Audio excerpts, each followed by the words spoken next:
महाभारत में गुरु द्रोणाचार्य का व्यक्तित्व बहुत प्रभावशाली रहा है। वह नीति शास्त्र में भी निपुण थे। गुरु द्रोणाचार्य ऋषि भारद्वाज और घृताची नामक अप्सरा के पुत्र थे। वचन से बंधे होने के कारण ही महाभारत के युद्ध में गुरु द्रोणाचार्य ने कौरवों की तरफ से भाग लिया था और कौरवों की सेना के प्रधान सेनापति भी बनाए गए थे। द्रोणाचार्य ने धनुर्विद्या भगवान परशुराम से सीखी थी, इसलिए वह धनुर्विद्या में भी निपुण हो चुके थे। द्रोणाचार्य की प्रतिभा से भीष्म पितामह भली भांति परिचित थे, इसीलिए भीष्म पितामह ने राजकुमारों को शिक्षित करने का कार्य गुरु द्रोणाचार्य को सौंपा और अपने यहाँ आश्रय दिया था। राजकुमारों में गुरु द्रोणाचार्य को अर्जुन से विशेष लगाव था। अर्जुन उनके प्रिय शिष्य थे। गुरु द्रोणाचार्य का विवाह कृपाचार्य की बहन कृपि से हुआ था, जिनसे उन्हें एक पुत्र की प्राप्ति हुई थी जिसका नाम था अश्वत्थामा।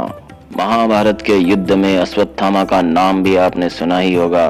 द्रोणाचार्य ने ही अर्जुन और अश्वत्थामा को ब्रह्मास्त्र का प्रयोग करने की विद्या सिखाई थी। महाभारत के युद्ध में इन्हीं द्रोणाचार्य ने कई योद्धाओं का वध किया था। द्रोणाचार्य के बचपन का एक मित्र था द्रुपद, जो बड़ा होकर राजा बन गया था।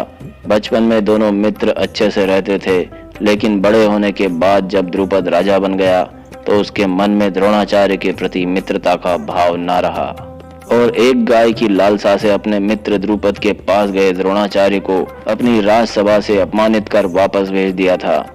इसी अपमान का बदला लेने के लिए गुरु द्रोणाचार्य ने कौरव और पांडवों से गुरु दक्षिणा के रूप में द्रुपद को बंदी बनाकर लाने का आदेश दिया था।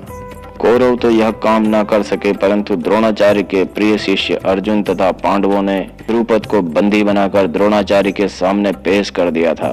मित्रों, इसी द्रुपद के पुत्र धृष्टद्युम्न ने महाभारत के युद्ध में गुरु द्रोणाचार्य का सिर तलवार से काटकर उनका वध कर दिया था।